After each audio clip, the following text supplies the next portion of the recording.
Bonjour à tous et bien crions Alléluia, l'agneau de Dieu est souverain, l'agneau de Dieu est le roi, l'agneau de Dieu, il est Dieu dans notre vie. Disons-lui, tu es mon Dieu, répète après moi, tu es mon Dieu. Crie à Jésus et tu lui dis, tu es mon Dieu, tu es mon sauveur, tu es mon roi, l'agneau de Dieu est souverain. L'agneau de Dieu est souverain dans nos vies. L'agneau de Dieu est souverain. Père, nous te bénissons. Oh, nous te magnifions, ô Seigneur. Regarde-nous, ô Éternel, et fais-nous grâce ce matin. Parfois, nous sommes malheureux, mais toute notre confiance est en toi. Tout notre cœur est tourné vers toi. Fais-nous justice, ô Éternel, lorsque nous sommes en souffrance. Vers toi, ô Dieu, nous nous tournons ce matin. Nous avons placé toute notre confiance en toi. Toute notre foi est en toi, Yahweh. Ne permets pas, Papa, alors que nous parlons de l'armée de chrétiens, ne permets pas que nous tombons dans la honte à cause de l'ennemi. Ne permets pas, Seigneur, que nos ennemis se réjouissent sur notre sort. Papa, tu es Dieu et nous déclarons qu'avec toi, nous ne connaîtrons jamais la honte. Nous ne tomberons jamais dans la boue.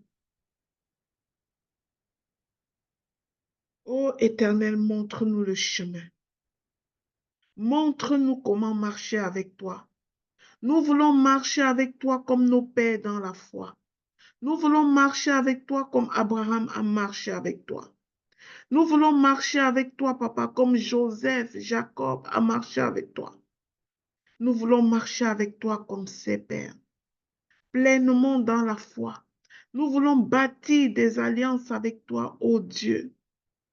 Enseigne-nous tes voies que tu veux que nous suivions. Dirige-nous selon ta vérité. Instruis-nous, car c'est toi notre Dieu qui nous sauve.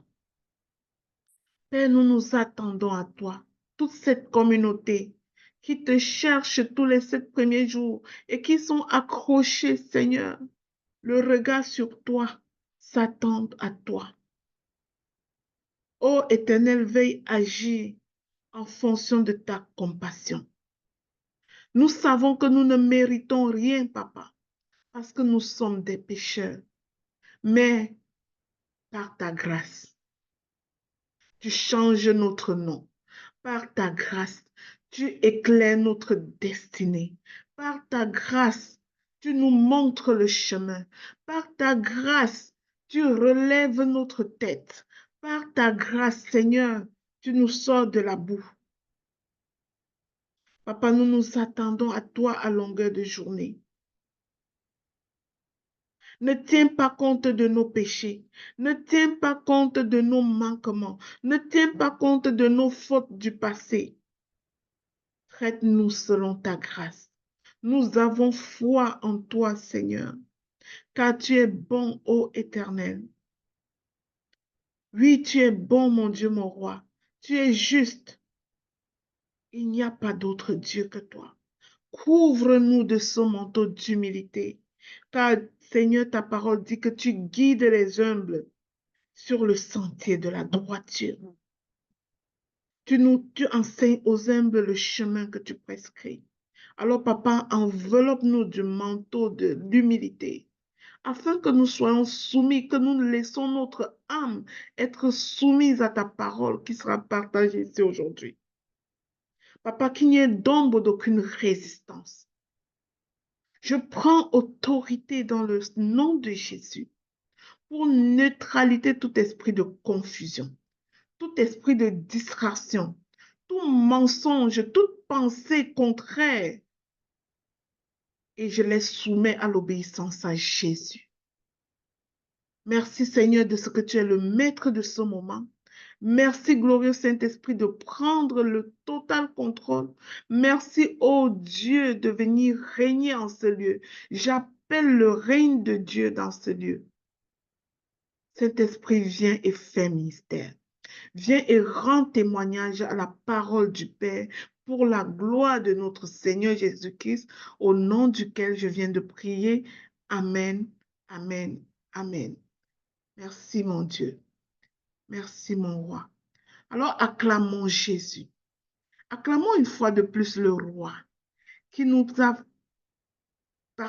qui nous a secourus pendant ces 3 derniers jours. Il nous a aidés à cheminer. Et nous voici encore présents ce matin. 4e jour de notre parcours de jeûne et de prière de ce mois. Bien-aimés, je vous dis que ce n'est pas donné. Il y a des personnes qui se battent pour être capables de se tenir 1 minute pour prier. Mais l'ennemi les a tellement enrobés qu'ils ne sont même pas capables de donner 1 minute à la prière. Mais nous, notre cas est différent. Que quelqu'un dise mon cas est différent. Mais nous nous levons à 5 heures du matin parce que notre cas est différent. Mais nous, l'Éternel enlève la lourdeur sur nous parce que notre cas est différent. Acclamons le roi, acclamons l'Éternel des armées. Il n'y a aucune prière qui sera vaine. Nous qui prenons notre temps à élever nos voix vers notre Dieu, nous verrons la rétribution des méchants. Le Seigneur oint nos têtes d'huile et notre coupe déborde. Alors que nous prions, l'Éternel mandate les anges pour camper du nord au sud, de l'est à l'ouest, apportant ainsi les solutions tant espérées dans notre vie. Nous, notre cas est différent. Dans le nom de Jésus, toi qui cherches l'Éternel, il y aura une différence entre toi et celui qui ne le cherche pas. Tu ne te connectes pas ici en vain. Acclame le roi, acclame le lion de la tribu de Juda. Laisse ton âme se soumettre à lui. Ah, que Dieu bénisse ton âme éternelle. Que Dieu bénisse ton âme, mon bien-aimé. Que le Seigneur bénisse ton âme. Qu'il bénisse ton âme qui est obéissant. Qu'il bénisse ton âme qui se soumet à ce temps de prière. Qu'il bénisse ton âme et qu'il te fasse du bien. Dans le nom puissant de Jésus-Christ. Le Seigneur va encore nous faire du bien aujourd'hui. Ça, ce n'est pas un jour comme tous les jours. Chaque jour est particulier car ses bontés ne sont pas épuisées. Que quelqu'un me dise, les bontés de l'Éternel ne sont pas épuisées. J'ai droit aux bontés de l'Éternel aujourd'hui même. Aujourd'hui même, je prends part aux bontés de l'Éternel dans ma vie. Oui, les bontés de notre Dieu ne sont pas épuisées. Le savais-tu, bien-aimé? Ces bontés ne sont pas épuisées. Cette journée, tu vois de tes propres yeux les bontés de l'Éternel. Et demain matin, tu me ramènes le témoignage. Je déclare prophétiquement que cette journée, tu vois de tes propres yeux les bontés de l'Éternel. Et demain, tu reviens glorifier ton nom. On ne finira pas ces 7 jours sans le glorifier. On ne finira pas 7 jours sans compter ses bienfaits. Parce qu'il va nous faire du bien. Il n'y a rien, mais alors rien qui soit impossible à notre Dieu. Bien-aimé, qui t'a dit que Dieu était incapable de te donner ce que tu espères là? Il peut te le donner. Il peut changer ton histoire. En 24 heures, il peut changer ta situation. Il te met au large. Ton cas est différent. Je dis ton cas est différent. Tu vois la main de l'Éternel. Je déclare que ton ciel est ouvert. Ton ciel est ouvert aujourd'hui. Pas des mots, mais tu vois la main de l'Éternel. Et demain, tu ramènes toute la gloire pour lui ici. Et on va célébrer ça ensemble. Demain, c'est la journée de célébration. Je le déclare et je le prophétise. Journée de célébration parce qu'aujourd'hui, Éternel, ouvre nos yeux et nous voyons la bonté de l'Éternel dans nos vies aujourd'hui. Dans le nom puissant de Jésus-Christ. Amen. Alors, bien-aimés, nous allons continuer notre série de messages sur l'armure du chrétien. Et que quelqu'un dise que nous sommes victorieux avant d'aller en guerre. Parce qu'il y a un vaillant soldat. Le Yahweh Sabaoth, le glorieux, il combat pour nous. Et nous sommes des plus que vainqueurs. Alors aujourd'hui, nous allons continuer avec le quatrième élément de l'armure chrétien. Je vais laisser Sandra apporter la parole par la grâce de Dieu. Sandra, je te déclare couvert par le sang de Jésus, alors que tu apportes cette parole, que le manteau de l'Éternel soit sur toi, que toute parole qui sort de ta bouche soit empreinte d'onction du Saint-Esprit, que tu ne parles pas de ta part, mais poussé par l'Esprit. Tu déclares les oracles, tu déclares la parole des rémas pour les enfants de Dieu qui prennent le temps de se connecter ici. Que Dieu bénisse ton âme, Sandra. Que Dieu bénisse ton obéissance. Au nom puissant de Jésus, j'ai prié, déclaré, établi ceci sur notre vie. Amen. Amen. Amen. Saint-Esprit de Dieu, prends le total contrôle. Bonjour à tout le monde. Nous bénissons le nom du Seigneur. Ce mois est particulier, ce mois est à part. Bien-aimé, ne le vis pas comme les autres mois. Avant qu'on entre dans ce mois d'octobre, le Saint-Esprit m'a dit, Sandra, le mois d'octobre ne le vis pas comme les autres mois. Dieu est un. Il m'a dit, Sandra, le mois d'octobre, mets-toi à part, cherche ma face. Et je déclare cela pour nous tous ici connectés. Depuis le premier jour, je comprends cela. Depuis le premier jour, je vois cela. Je réalise pourquoi il pouvait me dire le mois d'octobre est particulier. Parce que les enseignements que nous recevons depuis le premier jour, on parle de l'armure du soldat de Dieu. Comment nous devons être équipés. Et Maman Lina peut le dire à tous les jours, nous sommes en guerre. Nous sommes en guerre, bien-aimés. Si tu ne l'as pas compris jusqu'ici, comprends-le, nous sommes en guerre. Et pendant que nous sommes en guerre, tu as besoin d'être équipé. Nous avons besoin d'avoir l'armure qu'il faut. Je vais prier vraiment quelqu'un d'avoir sa Bible très proche et surtout de nous relire notre passage de base, qui est Éphésiens 6, versets 10 à 18.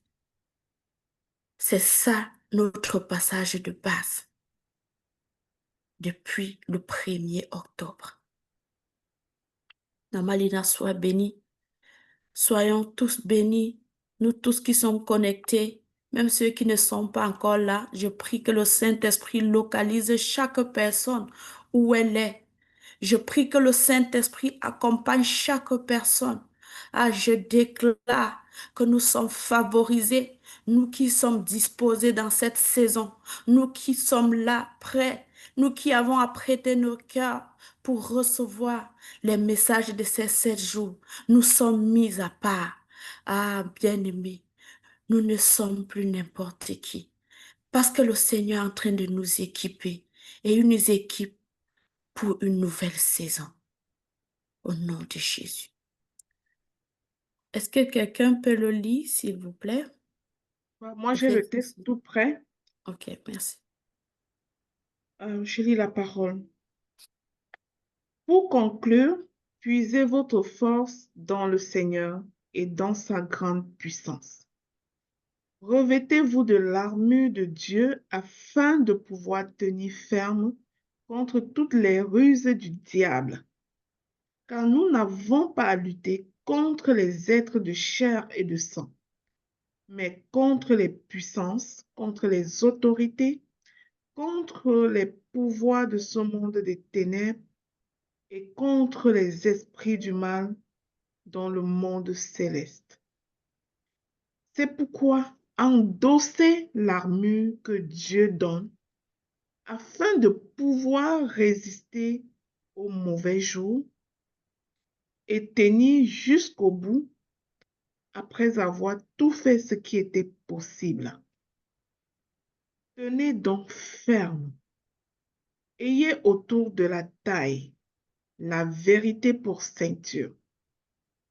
Revêtez-vous de la droiture en guise de cuirasse. Ayez pour chaussure à vos pieds la disponibilité à servir l'évangile de paix. En toutes circonstances, saisissez-vous de la foi comme d'un bouclier. avec lequel vous pouvez éteindre toutes les flèches enflammées du diable. Prenez le salut pour casque et l'épée de l'esprit, c'est-à-dire la parole de Dieu, en toutes circonstances. Enfin, faites toutes sortes de prières et de requêtes sous la conduite de l'esprit.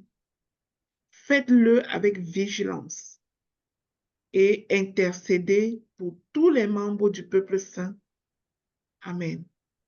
Amen. Sois bénie, Maman Lina.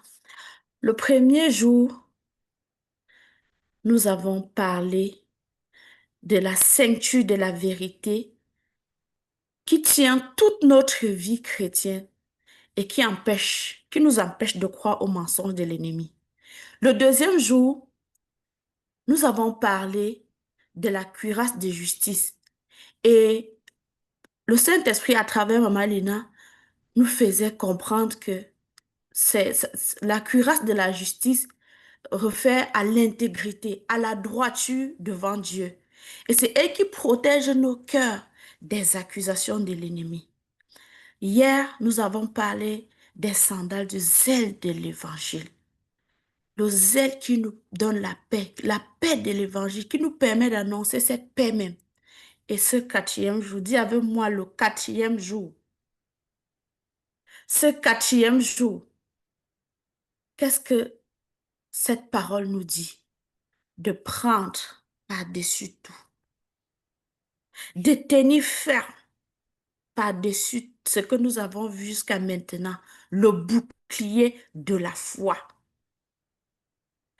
Et la parole, le verset, c'est Éphésiens 6, verset 16. Ça nous dit, prenez par-dessus tout le bouclier de la foi avec lequel vous pourrez éteindre tous les traits enflammés du malin. Tous les traits enflammés. La parole n'a pas dit quelques traits. La parole n'a pas spécifié que non, tel trait enflammé.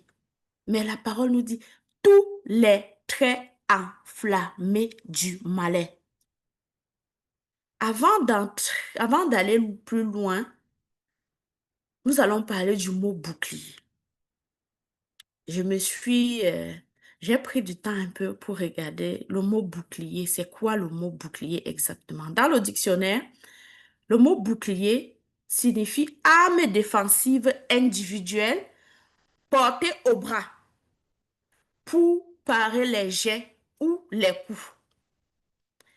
Et quand j'ai continué la recherche, j'ai vu que ce même mot en grec, le mot qui est utilisé, c'est le mot tureos, qui vient de tura. Et tura signifie porte. Donc, le bouclier n'est pas juste le petit rond qu'on voit souvent dans les films là, pour ceux qui s'amusent souvent à regarder les films comme moi, mais c'est carrément une porte qui protège le soldat de la tête jusqu'aux pieds. Donc, le bouclier dans l'armée romaine, c'était fait en bois, recouvert de cuir. Et ce cuir était trempé dans l'eau pour éteindre les flèches enflammées. Je dis, quand je méditais cette parole, au niveau à un moment donné, mes yeux se sont ouverts. J'ai dit, mais le cuir trempé, ok. Les flèches enflammées, ça veut dire que la flèche qui vient avec le feu au bout, vu que le cuir est mouillé, est trempé, cette eau éteint déjà la flamme qui est sur cette flèche avant qu'elle ne s'arrête. Et je prenais le temps de comprendre l'image du bouclier. Et je me disais, ça veut dire que notre foi nous protège. C'est cette porte-là qui nous protège de telle sorte que tout ce qui arrive là, notre foi bloque. Avant que ça, Maman Lina a parlé de nos organes, quand on parlait de la cuirasse, de la justice, tout ça. Avant même qu'on ne regarde tout ça, que la foi a déjà arrêté tous les traits là, toutes les flèches qui sont orientées vers nous. Wow, wonderful. Pourquoi Paul compare donc notre foi à ce bouclier-là. Parce que c'est notre foi qui nous protège, qui protège notre corps spirituel de toute attaque de l'ennemi. Et donc notre foi annule les flèches. Enfin, elle ne l'annule pas, elle les éteint. Parce que un chrétien, c'est pas celui qui va se la couler douce, tout va bien, nan, nan, nan. Non, il y aura les flèches. L'ennemi va tirer les flèches, rassure-toi. Et il va même bien les enflammer avant de les tirer. Mais notre foi, tel un bouclier, éteint avant même qu'elle ne nous blesse. Et quand je me fie aux films là, comme j'aime regarder les films, les dessins animés, je peux vous dire que quand je vois ces soldats avancer avec tenant ce bouclier à la main, ils sont un peu collés, un peu comme la tortue là. Ils sont serrés. C'est pas un seul soldat qui avance, ils sont toujours en communauté. Ça veut dire que la foi, oui, on va dire, ah, j'ai la foi. La foi aussi, elle est communautaire. C'est pas juste individuel. Oui, la protection, elle est communautaire. D'où l'importance de notre vie en communauté. Ici, nous sommes rassemblés au nom du ministère Ta Seconde Chance, qui est une communauté. Et ici, nous exerçons notre foi. Ici, nous nous étirons spirituellement. Concrètement, la foi, vraiment, nous protège de quel type de flèches enflammées? Quand on parle de flèches enflammées, c'est quoi les flèches enflammées? La foi nous protège du doute. La foi nous protège des peurs.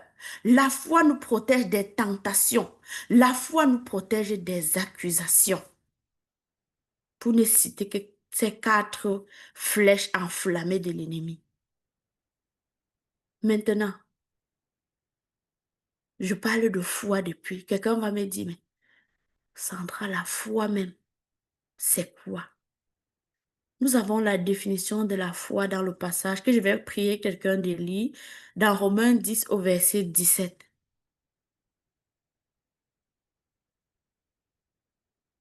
Est-ce que quelqu'un peut lire Romains 10, verset 17?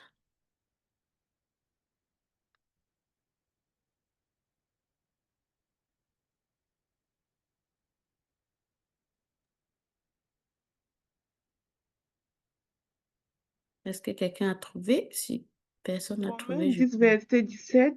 Donc la foi naît du message que l'on entend, et ce message vient de la parole de Dieu. Alléluia. Donc, pour tenir ferme le bouclier de la foi, là, ce bouclier, hein, il doit naître de quoi? De la parole. De la parole de Dieu. Parce que ma foi vient de ce que j'entends. Et ce que j'entends vient de la parole de Dieu. Donc nous avons besoin de la parole de Dieu pour activer notre foi. Nous avons besoin de lire la parole de Dieu. La parole de Dieu est dans la Bible. Premièrement, ça c'est l'outil principal où nous trouvons la parole de Dieu. Nous avons besoin d'écouter la parole enseignée par les uns. Nous avons besoin d'écouter les témoignages des autres pour activer notre foi. Nous avons besoin de la prière des proclamations pour activer cette foi. Nous avons besoin de persévérer et nous avons besoin de rester en communauté. Pendant que je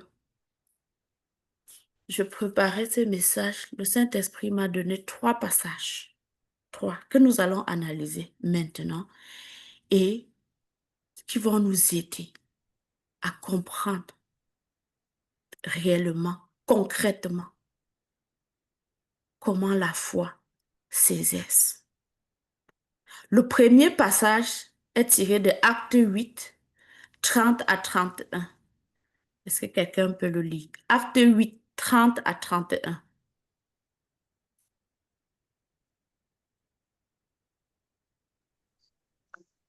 Acte 8, verset 30 à à 32. 30. Ok. Là, il est écrit. Philippe courut et entendit l'Éthiopien lire dans le livre du prophète Ésaïe. Alors il lui demanda, comprends-tu ce que tu lis? Comment le pourrais-je, répondit-il, si je n'ai personne pour me l'expliquer? Et il invita Philippe à monter s'asseoir à côté de lui. Amen. Amen. Merci, sois béni.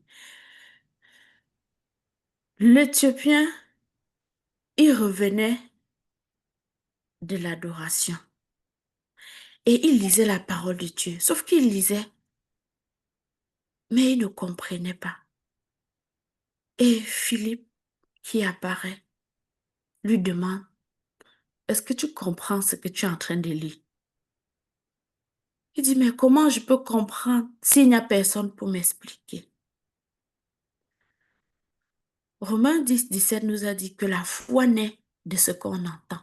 La foi naît de la parole.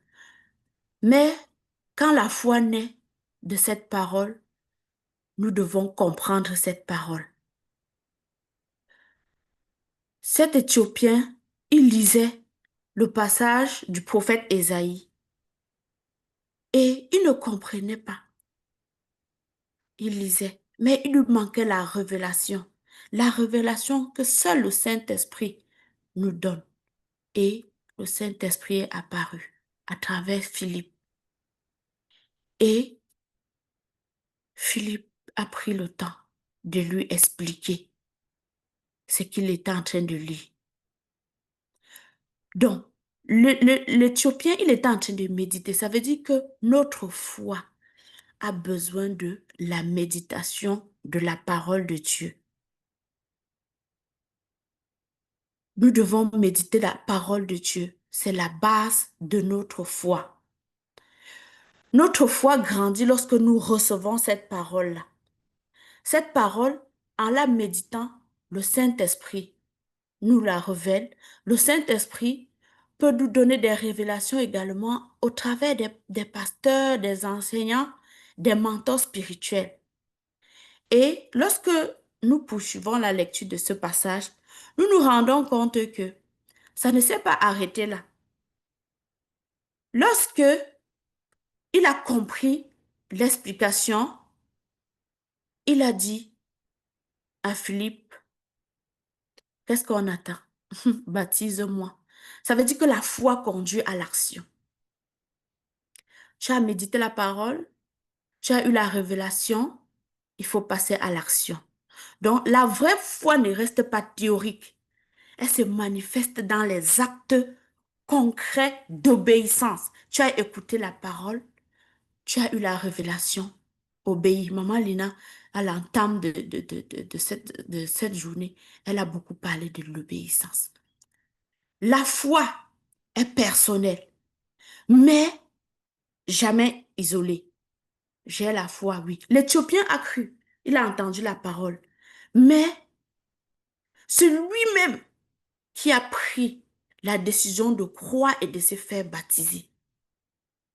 Ça veut dire que la foi, c'est un chemin personnel. J'ai besoin d'avoir la foi, j'ai besoin de croire.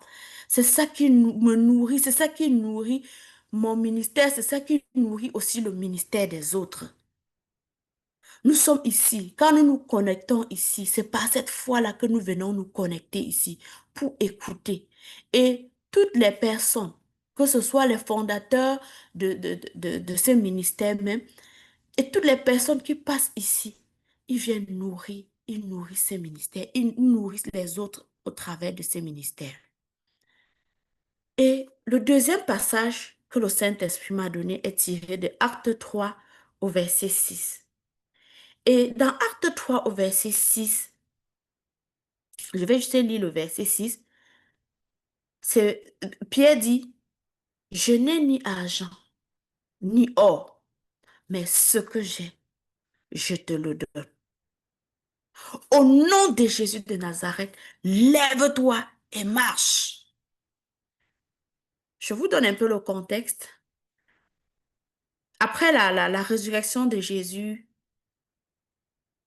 Quand le Saint-Esprit a équipé les disciples, Pierre et Jean montaient au temple pour la prière. Et ils ont croisé un homme infirme de naissance. Cet homme était assis devant la porte appelée la Belle. Et cet homme mendiait de l'argent. Pierre et Jean n'avaient pas d'argent. Mais, dis avec moi, mais, ils avaient tout. Pierre fixa le monsieur et il lui dit, je n'ai ni argent ni or. Ce que j'ai, je te le donne. Je n'ai pas de pièces, mais j'ai ce qui peut donner. Pas une seule pièce, une seule petite pièce que je pouvais te donner. Mais tout ce qui peut te faire avoir des liasses et des liasses, même pas juste des liasses, tout ce qui peut te faire avoir des fortunes. J'ai le nom de celui qui détient toutes les richesses de ce monde. J'ai le nom de Jésus de Nazareth. Pas seulement celui qui vient te donner la richesse, celui qui vient regarder déjà la base. Depuis la naissance, tu es infime. Depuis la naissance, tu es rabaissé. Depuis la naissance, tu mendies ton pain. Depuis la naissance, tu vis dans la honte. Depuis la naissance, tout le monde te regarde. Tu fais pitié. Depuis la naissance même. C'est-à-dire que c'est la pitié des personnes qui font en sorte qu'on te donne quelques miettes. Mais aujourd'hui, Jésus veut te donner plus. Aujourd'hui, Jésus te relève. Aujourd'hui, Jésus te guérit. Ah, ce nom de Jésus. Ce nom de Jésus. Et à partir de ce passage, je vais te dire que la foi est un bouclier contre la logique humaine. Contre nos logiques humaines. Cet infirme de naissance, il est né comme ça. Est-ce que ça peut changer? Qui pouvait penser que ça peut changer? Mais Pierre l'a regardé. Il a exercé sa foi sans douter. Le doute, nous avons dit que le doute, c'est une flèche enflammée de l'ennemi. Le bouclier de la foi protège le croyant contre l'incrédulité et du doute. Là où l'homme attendait le monde, qu'est-ce qu'il a reçu? Oh my God! Le miracle. Qu'est-ce qu'il a reçu? Je ne sais pas si c'était son pied ou sa main, mais dans le nom de Jésus, il s'est redressé. Et parce qu'il s'est redressé, ah, j'imagine il allait se laver. Et désormais, il pouvait tout faire.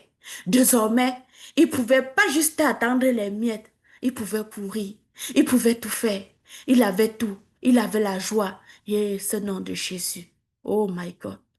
Ce nom au-dessus de tout nom. La foi donne l'assurance d'agir au nom de Jésus. Pierre, il dit, ce que j'ai, je te le donne. Je n'ai pas d'argent, bien-aimé, je n'ai pas d'argent. Mais j'ai ce qui dépasse tout. J'ai le nom de Jésus et je te le donne. Pierre avait cette conviction. Ce n'était pas de ses propres forces, mais la puissance du nom de Jésus. Voilà ce que Pierre détenait.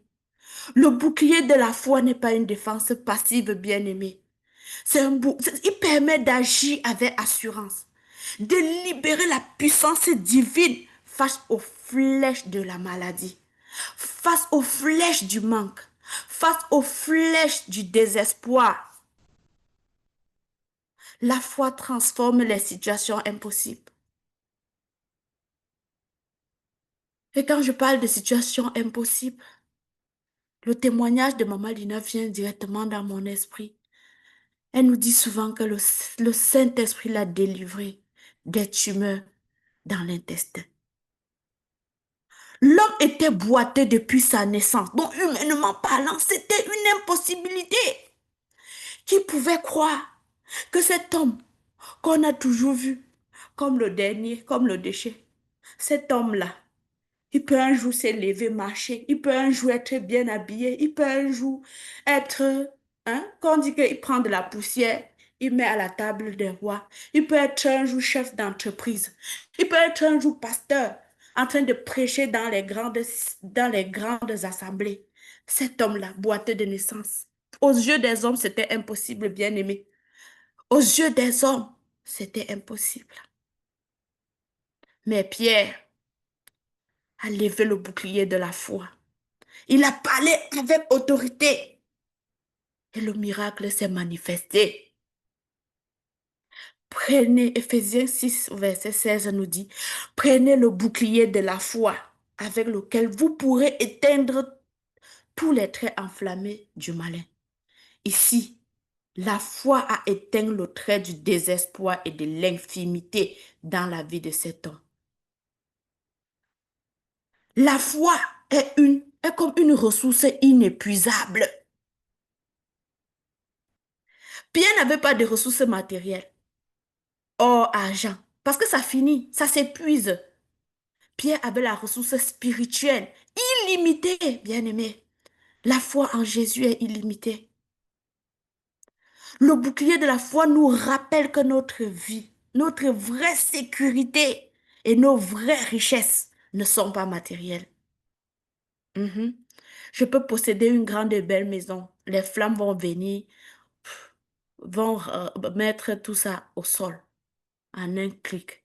Je peux posséder de belles voitures, il suffit d'un accident. Je peux posséder même de belles entreprises. Il suffit même juste d'une crise de foi pour qu'on n'en parle plus. Mais lorsque je possède la foi dans le nom de Jésus, cette richesse, elle est inépuisable. Bien-aimé, quand les difficultés, telles la maladie, le manque, le découragement, se présentent, le bouclier de la foi nous permet de ne pas nous limiter aux ressources humaines. Maman Lina dit souvent, quand je suis devant le médecin, il donne son diagnostic, je lui dis, je laisse que dans ton bureau ici. Je ne sors pas avec ça. Je laisse qu'ici, ce que tu dis là, c'est pour toi là-bas. Ça ne me concerne pas. Parce que je sais qui je suis. Je connais ma vérité. Nous avons parlé de la vérité ici. Oh my God. Je sais ce que Dieu dit de moi. Je sais que ces ressources-là sont illimitées. Comme Pierre, nous pouvons déclarer avec assurance la parole de Dieu et voir les situations de nos vies se transformer, et voir les situations de nos vies changer, et voir les situations de nos vies, et un bouleversement total dans nos vies. Oh mon Dieu, mon roi. Amen, amen, amen, amen, amen. Troisième passage que le Saint-Esprit m'a donné, bien-aimé, c'est le passage d'Ésaïe 8, 18 à 22 que je vais prier quelqu'un de le lire. S'il vous plaît, je veux qu'on soit attentif à cette lecture, s'il vous plaît. Ésaïe 8, verset 18 à 28. Ésaïe 8, combien? Verset Maman? 18 à 28, s'il vous plaît. Je lis la parole, maman.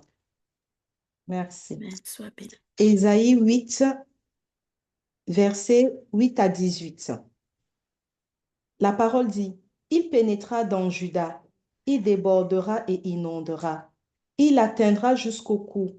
Le déploiement de ses ailes remplira l'étendue de son pays. Ô Emmanuel, poussez des cris de guerre, peuple, et vous serez brisés. Prêtez l'oreille, vous tous qui habitez au loin. » Est-ce que c'est le bon Préparez-vous au passage? Ésaïe 8, Oui. de 8 Verset, à 18. verset 18 à 22. Autant pour moi. Au verset 18 à 22. Oui. Je lis la parole. « Voici moi et les enfants que l'Éternel m'a donnés. Nous sommes des signes et des présages en Israël, de la part de l'Éternel des armées, qui habite sur la montagne de Sion. Si l'on vous dit, consultez ceux qui évoquent les morts et ceux qui prédisent l'avenir, qui poussent des sifflements et des soupirs, répondez. Un peuple ne consultera-t-il pas son Dieu? S'adressera-t-il aux morts en faveur des vivants? À la loi et au témoignage, si l'on ne parle pas ainsi, il n'y aura point d'aurore pour le peuple. Il sera errant dans le pays, accablé et affamé. Et quand il aura faim, il s'irritera, maudira son roi et son Dieu, et tournera les yeux en haut. Puis il regardera vers la terre et voici, il n'y aura que détresse, obscurité et sombre angoisse. Il sera repoussé dans d'épaisses ténèbres. Amen. Amen, amen. Sois abondamment béni, maman Corinne. Merci, maman. Sois bénie. Verset 8. Ésaïe et ses enfants sont des signes et présages donnés par Dieu. Verset 19 à 20. Le peuple cherche des réponses. Chez les nécromancières, ils partent consulter les devins. Nous là, surtout pour ceux qui sont camerounais ici en pays bamileke, plus. On parle de marabout partout là. On peut consulter des marabouts. En pays bamileke, on peut donner des choses aux morts. Oh non, tel mort est fâché parce que, oh vraiment, tel qui était décédé là est fâché parce que, vraiment, tu ne l'avais pas nommé. Il y a de ces histoires bizarres. Et on peut consulter les morts. Le peuple cherche les réponses ailleurs. Le peuple laisse Dieu et pas chercher les réponses ailleurs, au lieu de s'appuyer sur la loi et les témoignages. Verset 21-22, la conséquence est claire. Ceux qui refusent la parole est dans la détresse, la faim, les ténèbres et l'angoisse. La foi repose sur la parole et non sur les signes. C'est pour ça que Romains 10 au verset 17 dit, ça vient de ce qu'on entend. Ésaïe et ses enfants étaient des signes. Mais Dieu rappelle que la véritable orientation se trouve dans la loi et les témoignages. Notre foi véritable ne se fonde pas sur les consultations occultes ou sur la recherche des signes spectaculaires, mais sur la parole vivante de Dieu, de notre Dieu. Notre foi consiste à se fier à ce Dieu, lui seul, même quand tout pousse à chercher les solutions ailleurs. Quand on t'a dit, ah, c'est fini. Quand on t'a dit, c'est fini. Dieu, est-ce que Dieu t'a dit que c'est fini? Quand un homme t'a dit c'est fini, est-ce que c'est ton Dieu qui t'a dit que c'est fini? La semaine passée, pendant mes lectures, je suis tombée sur un livre d'une dame qui a été guérie du cancer lorsque les médecins lui avaient donné un diagnostic, je pense, de 6 mois de vie seulement. Et elle a décidé enfin, elle a laissé qu'à eux en tout cas. Elle a changé son alimentation, des affaires. Et elle a écrit ce livre 10 ans après sa rémission. Lorsque un homme t'a dit que c'est fini là, lorsque tout le monde, toute la famille a été poussée, oh vraiment, il faut qu'on aille consulter un marabout. Oh vraiment, on est sûr que c'est quelqu'un qui est en train de vouloir tuer cette personne.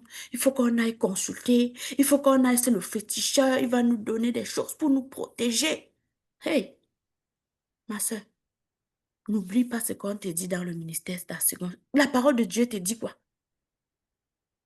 Lorsque tout le monde a peur, lorsque tout le monde est dans l'angoisse, c'est à l'heure là que tu dois exercer ta foi.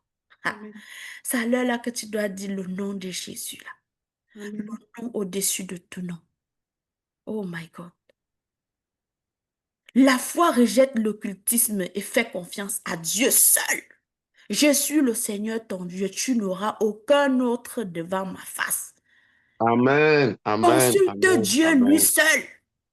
Amen. Consulte Dieu lui seul. Amen. Le peuple voulait consulter les morts pour les vivants. Comment tu peux aller consulter les morts pour les vivants, bien-aimés? Le mort est mort. Il est mort. Oublie. C'est fini. Il est mort. Parti. Papa Guy dit souvent, quand c'est l'heure, c'est l'heure. C'était l'heure pour lui. C'est fini, c'est terminé. Celui que tu parles croyant que c'est ton père là. Ce sont les esprits méchants qui sont derrière, qui vont te raconter n'importe quoi. Lui là, il est parti. Go. Le peuple voulait consulter les morts pour les vivants.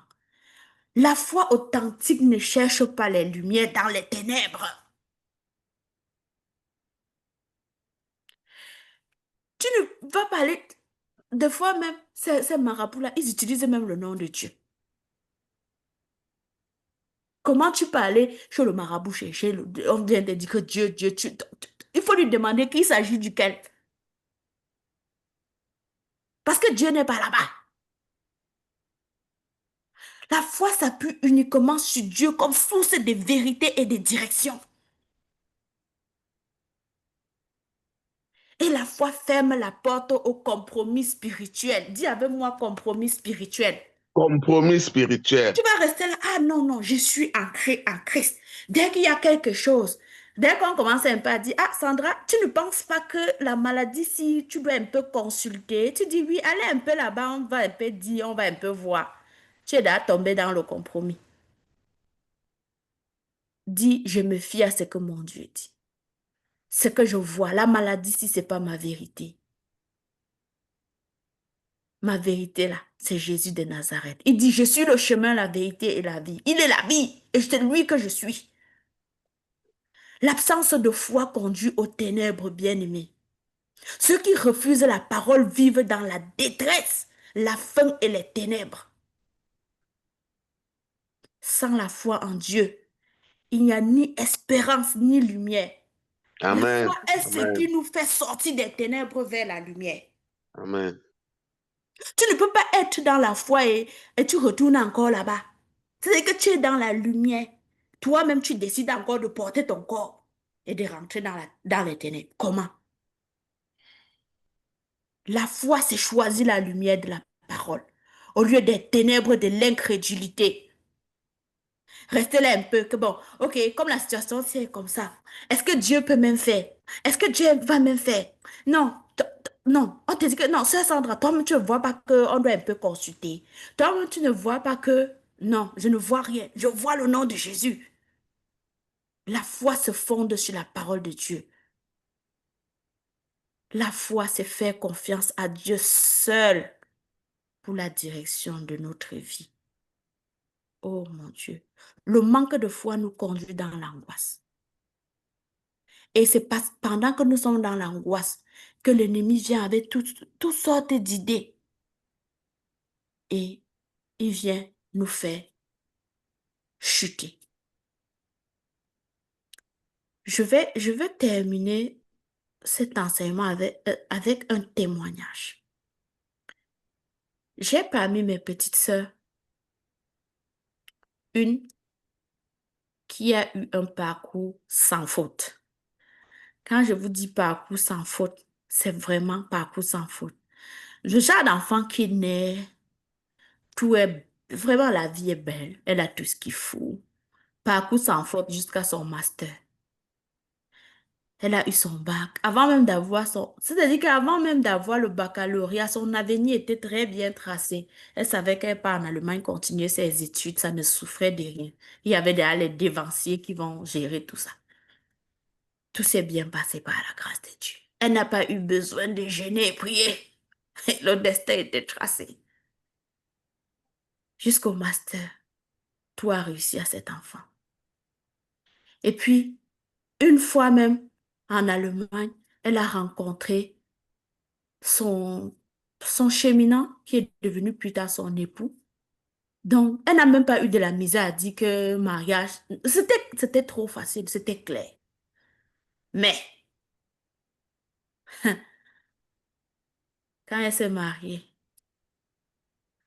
bien évidemment, elle ne concevait pas. Et une fois pendant que je priais, je l'ai vue comme une petite image accroupie, tout de noir vêtu. Je ne comprenais pas. Je disais, Seigneur, c'est quoi cette histoire? C'est quoi cette image? Juste quelques temps après ça. Et je lui ai fait part du son. Je lui ai dit, prie beaucoup. Je ne sais pas c'était quoi, ça représentait quoi, mais j'ai vu quelque chose qui m'a pas vraiment intéressée. Et je crois une semaine après ce songe-là, elle avait pris une grossesse qui était à 5 mois. Parce que quand je viens, même quand je lui fais pas, enfin, elle me dit rien. vu que c'était encore.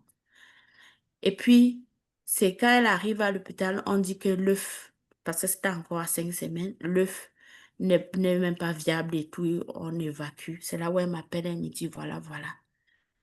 Je dis, Dieu est Dieu. Mais après ça, 1 an, 2 ans, elle ne conçoit plus. Ça devient un stress pour elle. C'est-à-dire que lorsqu'elle reste jusqu'à elle voir que, voilà encore les règles qui reviennent, c'est comme si elle vient de perdre quelqu'un. Le stress, l'angoisse. Genre, elle avait tout.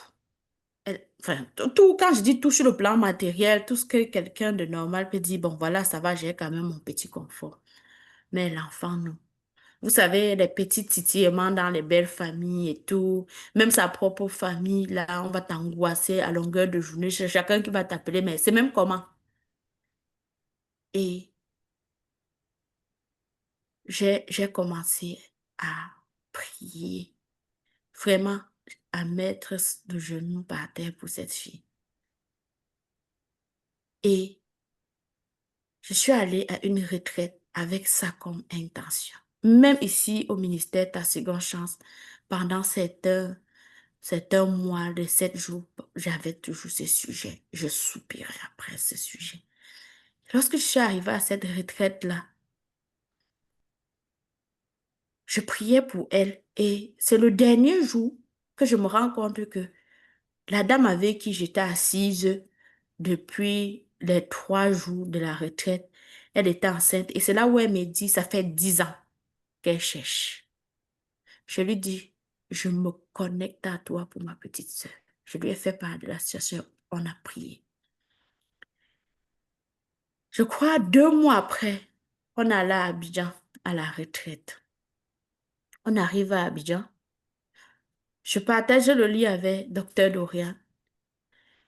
Mais comme d'habitude, moi, je ne suis pas une qui regarde les choses. Donc, du coup, je n'ai pas remarqué. Le lendemain, elle me parle en parabole, fatiguée, je ne comprends pas. Et elle réalise vraiment que je ne suis pas en train de comprendre. C'est elle-même qui me fait asseoir et elle me dit, je suis en état d'allégresse. Je lui dis, mais si tu es en état d'allégresse, c'est même encore un autre sujet pour lequel je suis venue ici pour une de mes petites sœurs. Elle s'appelle telle, prions seulement pour elle. On a prié pour elle. On a proclamé pendant cette retraite-là. On a pris autorité. Quand je rentre de la retraite, je crois quelques 1 mois, 2 mois, elle m'appelle. Elle me dit, je suis à l'hôpital. Je ne voulais pas te dire, mais situation obligée, je dois te dire. J'ai dit quoi? Elle dit, je suis à l'hôpital parce que ça fait 3 mois, j'ai conçu, mais l'enfant menace de sortir. J'ai dit, l'enfant ne sort pas au nom de Jésus. Prière, j'ai amené le sujet à l'intercession. Et pendant que je priais, le Saint-Esprit m'a montré le bébé dans le lit de Maman Lina. Je l'ai appelé le matin, je lui ai dit, Maman Lina, il y a un bébé que tu dois aller chercher pour moi. Je ne sais pas pour ce que l'enfant la faisait dans ton lit, mais Maman Lina, récupère-moi ce bébé. C'est comme ça que on a commencé à prier. Papa Guy, on priait pour cet enfant. Et vers la fin, elle me dit, on a dit que c'est placenta, quoi. Je lui dis, c'est moi qui lui dis, on appelle ça placenta prévia. Et je lui dis, même jusque-là, l'ennemi est menteur. Cet enfant, on va le porter. C'est comme ça que le placenta prévia se confirme. On lui dit, tu vas aller dans un autre centre qui est plus spécialisé dans les cas pareils. Je lui dis, c'est pas grave. Tu vas accoucher par césarienne. C'est comme ça que ça se passe. Je lui dis, la foi dans le nom de Jésus. C'est comme ça que on lui dit, vu la situation, il faut qu'on t'interne 4 semaines avant d'intervenir. Les 4 semaines passent. Le médecin lui dit, bon, tel que je vois la situation, on peut encore traîner. Donc, pendant les 4 semaines, elle était à l'hôpital. Pas parce qu'elle est malade, elle était à l'hôpital. Elle restait juste... parce que c'est une urgence. Ça veut dire que si ça déclenche, il faut qu'on agisse très vite. Parce que ça peut être fatal pour la mère et l'enfant. Et pendant que cet enfant est à l'hôpital, on perd une de nos belles-mères. Voilà mon frère aîné qui perd sa belle-mère. Le genre, toutes les énergies sont focalisées sur le deuil. Et puis l'ennemi vient un peu mettre des... L'ennemi, hein, il vient un peu chercher à me désorienter. Non, il faut que tu ailles le deuil. Et c'est maman qui appelle eux le deuil. Et c'est papa qui appelle eux le deuil. Le Saint-Esprit me dit, le deuil, laisse le deuil aux autres. Toi, reste concentré sur la vie ici. Je n'avais pas la paix avec ce voyage. Et puis, j'ai décidé de rester là. Et puis, le Saint-Esprit me dit non. Surtout que cet enfant avait besoin. Elle était toujours accrochée. Oh, chaque instant, elle m'appelle et tout. Le jour qu'on devait intervenir, elle me dit, grande sœur, je sais qu'il y a le décalage horaire, mais s'il te plaît, ne me lâche pas. Je ne veux même pas imaginer que tu sois endormi pendant mon intervention. Je lui dis, je ne suis personne. Je ne suis personne. Crois au nom de Jésus. C'est lui qui t'a donné cet enfant. Jusqu'à présent, il est là, il est fidèle. Crois au nom de Jésus, je ne peux rien faire. Mais si ça peut te rassurer, je vais rester éveillée. Elle me dit non, regarde, comme je déconnecte mon wifi avant de dormir, elle dit ne déconnecte pas ton wifi. Là, à tout moment, je saurai au moins ce que je peux te parler. Je dis, il n'y a pas de problème. Cette nuit-là, j'ai laissé mon téléphone justement. Dans les 1 heure du matin, quand je veux dormir. Le Saint-Esprit me dit 7h10. 7h10. Quand j'entends 7h10, parce que on avait programmé à 8h, sauf qu'on a dit que s'il y a des urgences, on fait passer les urgences avant elle. Donc, à 1h là, il était déjà bon, on était proche de 8h en Allemagne. Le Saint-Esprit me dit 7h10. Quand je calcule 7h10 du Canada, je vois que c'est autour de midi, 13h là-bas. Donc le Saint-Esprit me dit, couche-toi, tu dors. Dors profondément, 7h10. Quand j'ai entendu 7h10, je lui ai écrit 7h10. Elle m'appelle, elle dit, non, il n'est pas 7h10 ici. Je lui dis, c'est l'heure à laquelle tu vas accoucher. Donc 7h10 du Canada, ça va être dans les 13h par là en Allemagne. Retiens ça. Elle se met à rigoler. Je dors. Je me réveille le matin, 5h comme d'habitude, je fais ma prière et tout. Et justement, vers les 7h, elle m'envoie le message, on est en train de m'amener au bloc. Je lui dis, je réponds seulement 7h10. Et je vous assure, dans les 13h10, on avait le bébé. Quand on m'a envoyé la photo du bébé, j'ai dit, Dieu, la foi, c'est dans le nom de Jésus. La foi, c'est dans la puissance du nom de Jésus. Il n'est pas ailleurs, bien-aimé. La parole de Dieu nous dit, si tu crois, tu verras sa gloire. Si tu crois, tu verras la gloire de Dieu. Si tu crois sans douter, la parole de Dieu nous dit, lorsque la prophétie tarde, attends-la. Quelle est ta vérité? Sarah a conçu dans sa vieillesse. Sarah a conçu quand personne ne pouvait même encore imaginer. Notre père Abraham, à 75 ans, le Seigneur lui dit, quitte ta patrie. Il n'a pas commencé à dire non, j'ai tout ici, à mon âge ici. Si je quitte, qu'est-ce que je vais devenir? Il est parti, bien-aimé. Qu'est-ce que le Seigneur t'a dit? Qu'est-ce que le Seigneur t'a dit? Je vous ai dit à l'entente de ce message que le Seigneur m'a dit, Sandra, ce mois d'octobre est particulier. Mets-toi à part. Mets-toi à part. Il m'a dit, vous savez, les mois précédents, on a fait beaucoup d'événements et tout. Il m'a dit, mets-toi à part. Prends des jours de retraite pour chercher ma face. Mettons-nous à part pour travailler notre foi. Restons en communauté. Restons en communauté. Lorsque l'ennemi va même venir pour t'attaquer, il va remarquer que avec sa communauté, si je l'attaque, je suis foutu.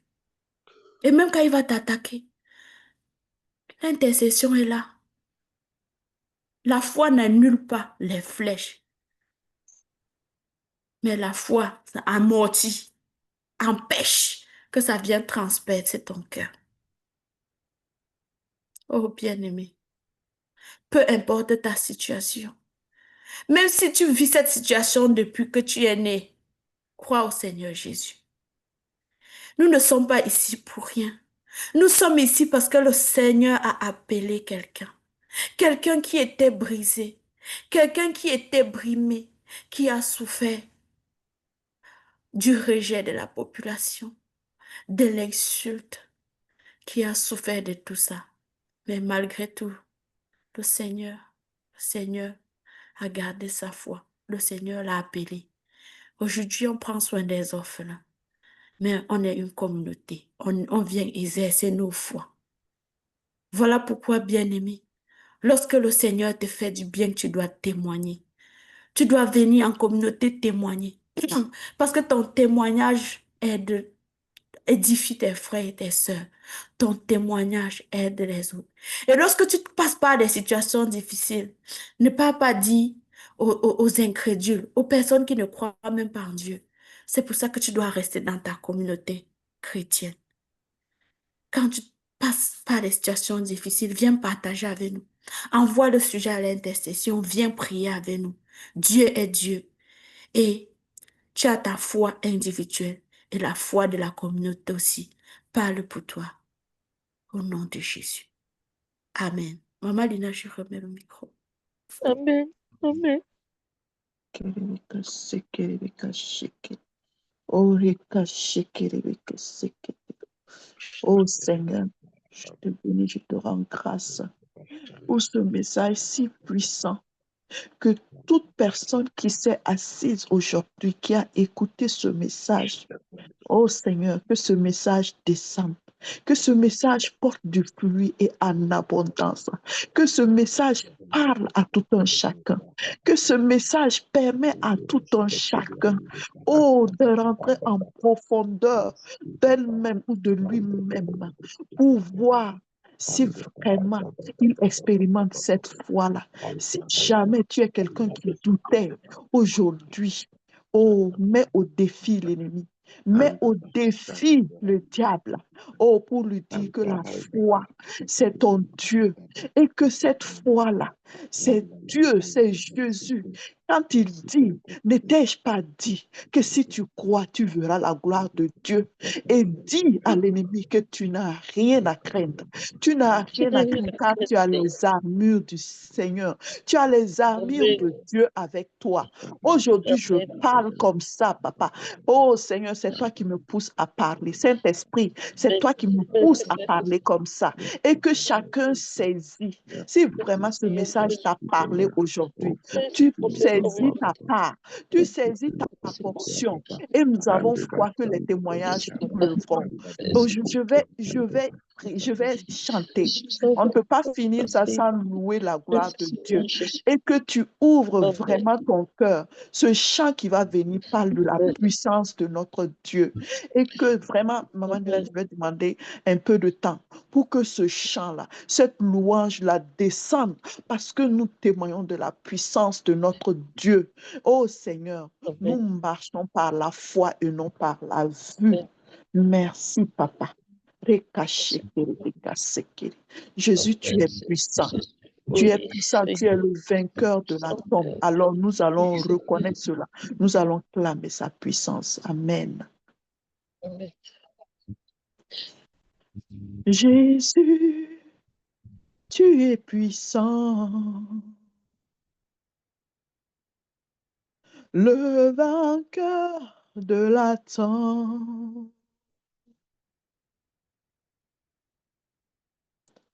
Tu déplaces les montagnes.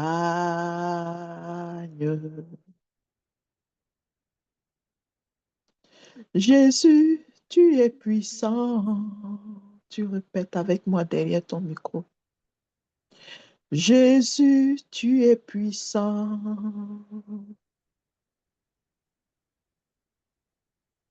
Le vainqueur de la tombe. Tu déplaces les montagnes.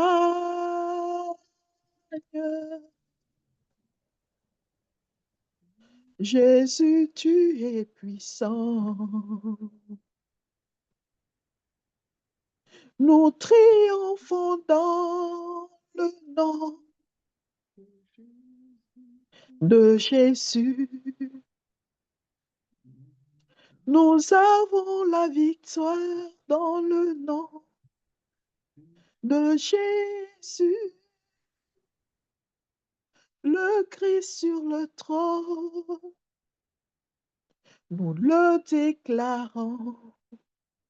Jésus, tu es puissant.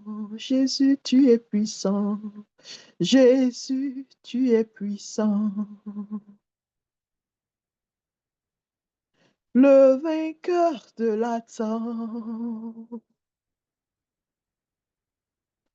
Tu déplaces les montagnes. Jésus, tu es puissant. Jésus, tu es puissant, omnipotent, tu es présent. Tu déplaces les montagnes. Jésus, tu es puissant. Jésus, tu es puissant, omnipotent, tu es présent. Tu guéris les malades. Jésus, tu es puissant. Oui, Jésus, tu es puissant, omnipotent, tu es présent. Tu brises toute chaîne. Jésus, tu es puissant. Une fois encore, Jésus, tu es puissant, omnipotent, tu es présent, tu agis en tout temps. Jésus, tu es puissant. Nous triomphons dans le nom de Jésus. Nous avons la victoire dans le nom de Jésus, le Christ sur le trône. Oui, nous le déclarons. Jésus, tu es puissant. Le Christ sur le trône, nous le déclarons. Jésus, tu es puissant. Oui, Seigneur, tu es puissant. Que toute personne qui a entendu ces paroles marche par la vue, par la foi. Marche par la foi et non pas par la vue. Amen, amen, amen. Soyez bénis. Je remets le micro à mon Lina. Merci, Maman Sandra. Amen, amen, amen. Alléluia. Qui a été béni ce matin? Hein? Qui a été béni, qui a reçu sa portion? Jésus Moi, est j'étais puissant. Il est puissant. Il est fidèle. La fidélité de bénie. Dieu. Quand tu vas au lit le soir, chante sa fidélité. Quand tu te réveilles le matin, chante sa bonté. Il est fidèle. Il est puissant. Il est l'unique, le véritable. Il n'y en a pas d'autre. Waouh, ça c'est le micro ouvert en ce moment. Je vais donner la parole à Maman Flo. Bonjour à tous, bonjour Maman Lina, merci de me donner la parole. Merci Maman Sandra pour cet enseignement. Je sais pas, j'ai pas de mots en fait pour le décrire. En tout cas, merci, sois béni. Et il y a quelque chose, j'avais pas l'intention en fait de faire un témoignage aujourd'hui. J'attendais la fin des 7 jours pour faire le témoignage. Mais là, j'ai été saisie par une parole que tu as dite, plusieurs paroles que tu as dites dans ton enseignement. Et c'est comme si ces paroles ont été adressées à moi, en fait. Et c'est pour ça que je décide de témoigner plutôt aujourd'hui pour dire que la foi, la phrase qui m'a le plus parlé et que je résume, c'est que la foi, c'est le bouclier qui défie. C'est-à-dire que tu as dit qui empêche de bloquer, mais moi, le Saint-Esprit m'a renvoyé ça comme la foi défie toute logique humaine, quelle qu'elle soit. Et je pars avec ça aujourd'hui, avec beaucoup de joie. Moi, je suis quelqu'un qui a, pour passer directement au témoignage, hein, depuis mon enfance, quand je parle d'enfance, c'est pas depuis l'âge de 15 ans, hein, c'est vraiment depuis la toute petite enfance. Pour ceux qui connaissent mon histoire, je suis quelqu'un qui a été énormément rejeté par sa mère et vraiment rejeté et combattu. C'est-à-dire, ce n'est pas simplement rejeté, mais c'est combattu au point où il n'était pas question que je sois un enfant qui évolue, qui ait des résultats, qui progresse, bref, qui soit quelque chose. Donc, prédite, annoncée comme étant quelqu'un dont la vie ne sera jamais rien, qui sera la domestique de ses autres frères. Je dis ça pour que vous puissiez un peu comprendre que ce n'était pas seulement le rejet, mais c'était aussi en même temps des malédictions pour moi. Ça peut paraître bizarre, mais avant, j'aurais jamais été capable d'en parler. Mais bon, il a fallu que je passe entre les mains de Maman Lina pour comprendre. Et donc, j'ai eu cette vie-là jusqu'à 45 ans, enfin jusqu'à ma rencontre avec Maman Lina. Et c'est quelque chose qui m'a beaucoup brisé, j'étais quelqu'un de très colérique, de rancunière, je sais pas, tout ce que tu veux, de rancunière, de colérique, qui avait les rapports très difficiles avec les gens. J'étais extrêmement nerveuse. Et pourtant, j'étais quelqu'un qui priait déjà beaucoup dans l'Église catholique. Je cherchais Dieu, mais c'était pas tout à fait ça. Donc, c'est ma rencontre avec Maman Lina qui change la donne et ma rencontre avec le Christ a vraiment changé la donne, mais je dis changé de bout en bout. Donc, en plus de ce rapport avec ma mère, euh, le rapport, en fait, la façon avec laquelle ma mère me gérait fait que elle s'est assurée que toute la famille, que ce soit paternelle et maternelle, m'opposait le même rejet, m'opposait les mêmes humiliations, les mêmes insultes. En fait, il n'était pas question que je sois quelqu'un qui puisse avoir une vie paisible et je n'avais pas de vie paisible. Je vous le dis, j'avais pas de vie paisible. Malgré toutes les apparences de réussite sociale extérieure, de beaux maquillage, de machin, de ceci, d'habillement qui pouvaient faire croire que, voilà, j'étais quelqu'un qui était, enfin, que les autres pouvaient admirer ou alors qui avait une vie paisible, je n'en avais pas du tout. Et quand j'ai fait la rencontre de Maman Lina et que j'ai donné ma vie à Christ au travers d'elle et que j'ai commencé à cheminer dans la foi avec Christ, essayer de marcher, j'ai commencé à retrouver la paix petit à petit, déjà à comprendre que c'était avec Dieu, avec Jésus qui avait tout.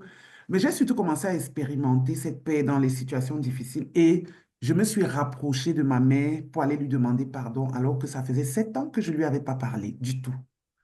Et maman Lina me disait toujours, j'attends le jour là, j'attends ce jour-là où tu vas m'appeler ici pour me dire que tu as fait cet acte-là. Ça a été difficile.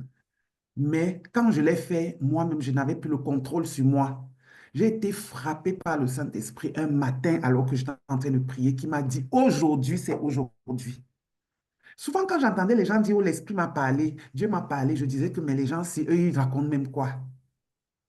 Mais ça s'est fait. Heureusement, Maman Lina m'avait prévenu, elle m'a dit, écoute ma chère, ce n'est pas parce que tu le feras que ça signifie que tu vas vivre un long fleuve tranquille. La persécution peut continuer. Je ne le souhaite pas, mais sache que ça peut continuer et que si ça continue, tu dois toujours garder ton regard fixé sur Jésus et sur Dieu qui t'aime plus que tout parent. Aucun parent ne peut t'aimer. Encore difficile, mais c'est ce que j'ai vécu et que j'ai continué. Et pendant mon cheminement, je voyais comment Papa Guy Roger traitait Maman Lina. Je voyais, j'admirais ce modèle de couple et ce modèle de vie. Entre-temps, le mariage aussi, où j'étais mariée, j'avais divorcé, donc c'était vraiment la catastrophe tableau noir.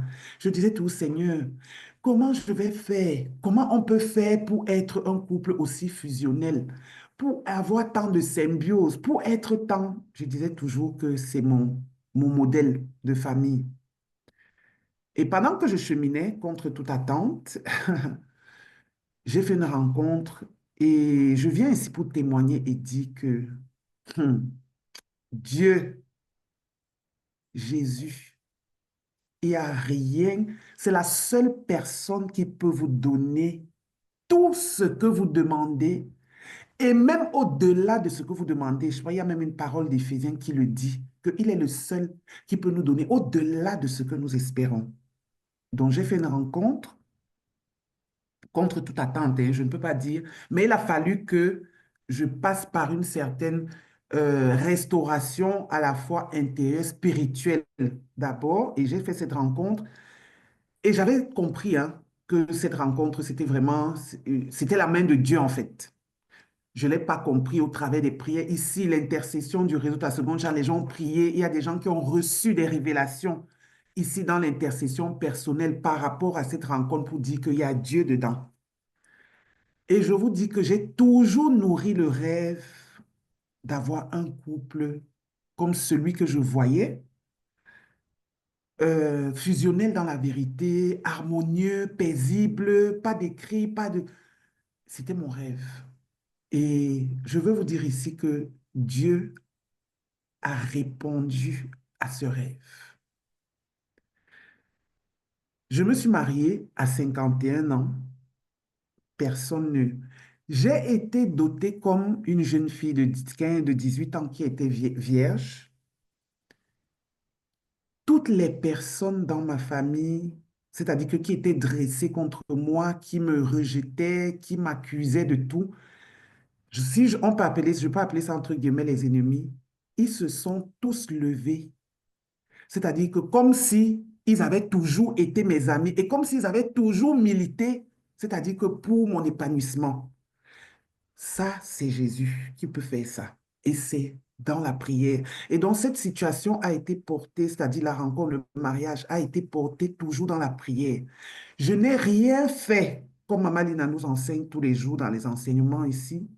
Il n'y a rien que j'ai fait dans ce processus sans avoir d'abord demandé à Dieu, Seigneur, est-ce que c'est ta volonté? Et avoir attendu la réponse que le Saint-Esprit me réponde.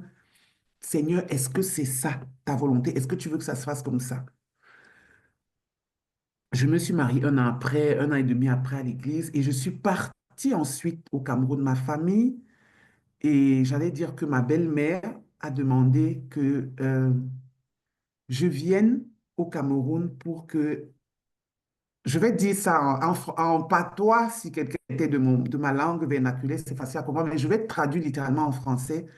Me faire asseoir dans la famille, c'est-à-dire que dans ma famille de mariage, dans mon village de mariage, et me passer le relais. C'est-à-dire que, parce que ma belle-mère, elle a 86 ans. C'est quelque chose que j'ai un peu redouté au début parce que elle a dit tout à l'heure, Maman Sandra, quand tu es en Christ, il y a les pratiques familiales qui ont cours et tout ça là que, en fait, que je ne veux plus, que j'avais choisi de ne plus faire du tout.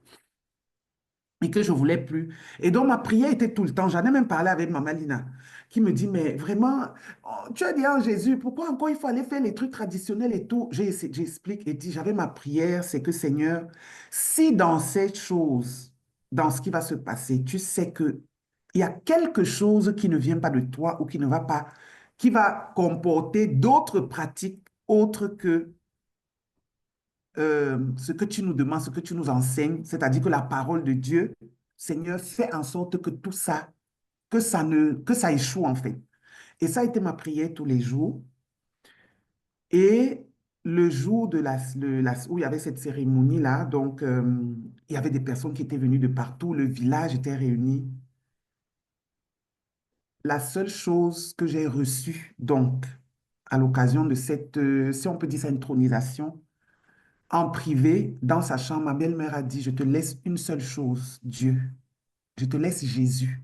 Le jour où tu vas marcher en dehors de ce que Jésus demande de faire, c'est-à-dire d'aimer les autres, d'être, enfin, d'aimer les autres et d'être pour les autres le sel de la terre, la lumière du monde, tu verras toi-même ce qui va t'arriver. Et elle est ressortie en public. Et c'est ce qu'elle a dit.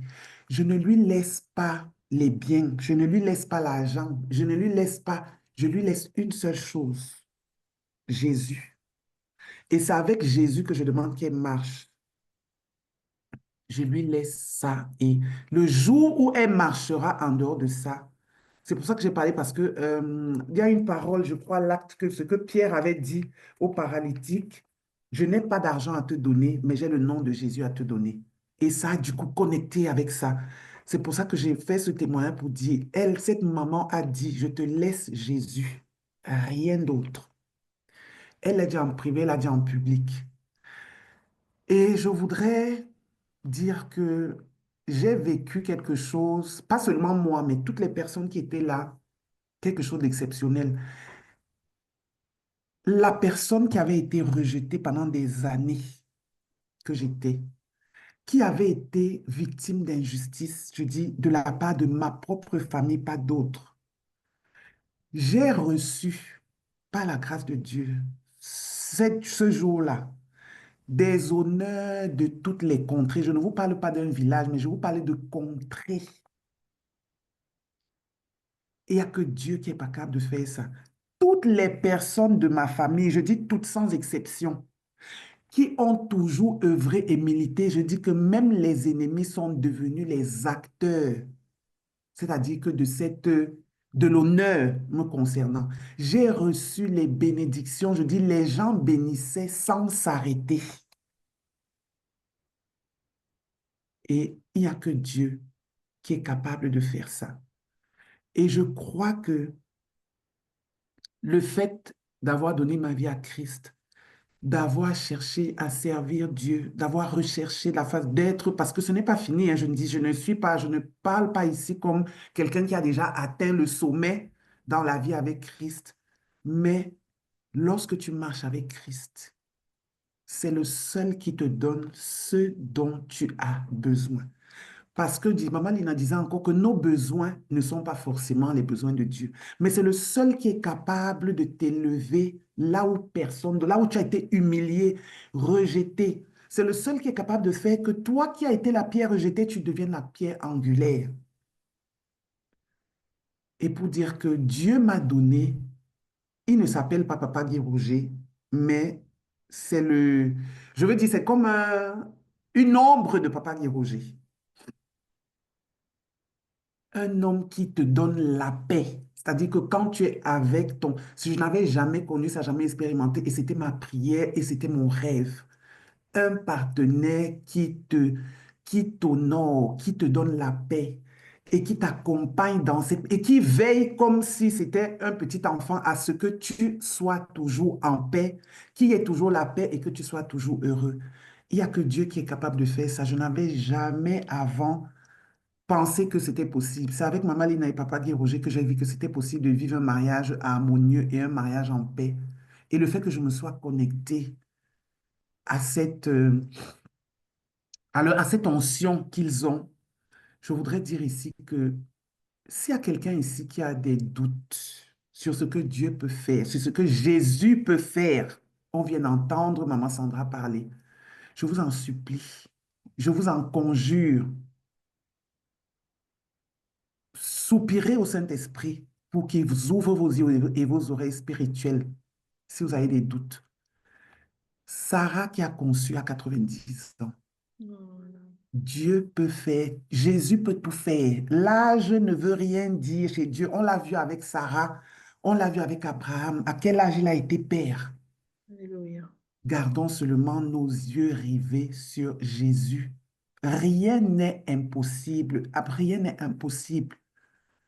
Vous pouvez avoir été la personne la plus humiliée, la plus insultée, la plus rejetée et devenir la personne la plus honorée, la plus admirée, la plus bénie. C'est absolument possible. Amen. C'est avec ça que je voulais terminer mon témoignage. J'ai dit merci encore à toi, Maman Sandra, pour cet enseignement. Et que Dieu bénisse. Merci à toi, Maman Lina, Papa Guy Roger, parce qu'on a l'impression que c'est rien en fait. Mais quand on expérimente certaines choses dans nos vies et quand on connaît d'où on vient, on comprend que avec le ministère, ta seconde chance, vraiment, parfois vous n'avez même pas toujours la force et l'énergie de prier vous-même. Mais quand on fait les efforts pour rester dans la marche avec Christ et qu'on laisse que les autres prient pour nous, on ne se perd pas en fait. Ça dit qu'on on ne tape pas poteau comme on dit chez les Ivoiriens. Donc merci pour ce ministère et le Saint-Esprit m'a dit, OK, j'ai reçu aussi pour ce mois d'octobre un message que le Saint-Esprit m'a délivré. À la fin de tout ça, il m'a dit, OK, maintenant c'est bon. Je voulais que tu comprennes que avec moi, tu peux tout avoir. Tu peux avoir cette paix, cette sérénité qui t'a tant manqué par le passé. Et maintenant, il est temps que tu travailles. Tu redoubles d'ardeur au travail pour mon œuvre et pour que d'autres personnes qui cheminent avec vous dans la maison où tu as ton manteau divin. J'ai clairement reçu ce message. Dans la maison où tu as ton manteau divin, je veux maintenant que tu te mettes au travail. Et donc, c'est par ça que je voulais terminer mon témoignage pour dire merci et que Dieu bénisse chacun de nous qui est ici. Et sachez que si tu es désespéré, ce que Jésus va faire de ton désespoir là, il va transformer ça. Donc, tiens bon, tenons bon. Et voilà, que le nom de Jésus, vraiment, que Dieu soit loué et que Dieu nous bénisse tous. Bon week-end. Merci. Amen. Alléluia. Gloire à Dieu. Gloire à notre Seigneur. Gloire à l'Éternel des armées. Je suis désarmée face à la grandeur de Dieu. Je ne sais pas pour vous là. Je n'ai pas le cœur en brique face à la grandeur de Dieu. Je suis dépourvue de mes forces face à la grandeur de Dieu. Il est tellement grand, tellement puissant dans nos vies que c'est juste fou de ne pas s'en rendre compte ou alors de ne pas se disposer pour recevoir cette grandeur de Dieu dans notre vie. Que Dieu bénisse ton âme, Florence, qui te dispose à être le miroir pour ta mère. C'est une âme en souffrance et tu dois le savoir, je te le répète souvent. Ta mère est une âme en souffrance. Tu ne dois pas te dresser contre elle, peu importe ce qu'elle va faire. Alors, tu dois savoir, c'est une âme en souffrance. Aucune mère ne fait du mal à son enfant par sagesse. Qui est cette mère qui détruit son enfant parce qu'elle est sage? Ça n'existe pas. Elle est juste captive et prie pour tes captifs. Prie pour tes captifs. Souviens-toi toujours, ta mère est une âme en souffrance. Que Dieu te bénisse. Je vais laisser la parole à Dorine. Merci. Gloire à notre Seigneur. Nous sommes samedi, saturons, donnons des gifles au diable, parlons de ce que Jésus a fait. Gloire à Dieu. Bonjour à tout le monde. Merci, Maman Lina, pour la parole donnée. Merci, Maman Sandra, pour ce puissant enseignement. Vraiment, on dirait que nous avions rendez-vous aujourd'hui. Merci, Maman Lina. Merci, Papa Guy-Roger, pour ce programme, vraiment. Que le Seigneur vous ait saisi pour nous tendre la main à nous autres, les enfants de Dieu qui erraient, et de nous ramener dans la maison de l'Éternel. Merci. Je bénis le nom de l'Éternel pour tout ça. Alors, l'enseignement de Maman Sandra m'a touchée sur différents points. Ça fait 2 ans que je suis à la maison suite à un souci de santé et j'ai foi que je vais pouvoir reprendre le travail dans les prochains jours.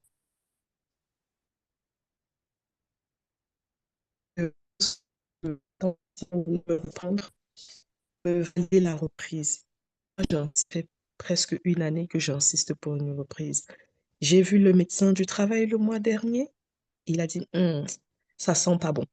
Et j'avais rendez-vous le 2. Quand je suis arrivée au rendez-vous, j'étais consciente. Mais la manière à laquelle ce médecin m'a parlé, j'ai compris que c'est le Seigneur qui me parlait. J'ai compris qu'il a un plan pour moi. Mais moi, je persiste à suivre un chemin sur lequel il ne m'a pas envoyé. J'ai été démoralisée en sortie de là. Mais la nuit, j'ai été réveillée par une parole de Dieu qui disait à Ézéchiel que les ossements desséchés reprennent vie. Amen. Alléluia. Amen. Je me suis réveillée la nuit, je me suis mise à prier, je pleurais, je priais. Pardon, montre-moi le chemin. Qu'est-ce que tu veux me dire? Le matin, quand je me suis réveillée, j'ai demandé pardon. J'ai demandé pardon à Dieu de n'avoir pas écouté parce que je me suis entêtée, parce que ma chair, j'ai laissé parler ma chair. Ma chair voulait se conformer au siècle présent. Mais que dit la parole de Dieu à mon sujet?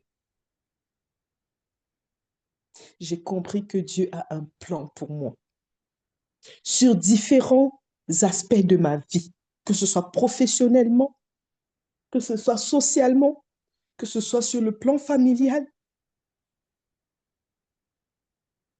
J'avais déjà témoigné il y a quelque temps que depuis que j'ai reçu Jésus et que le Saint-Esprit vit en moi, je vis une de ces batailles familiales.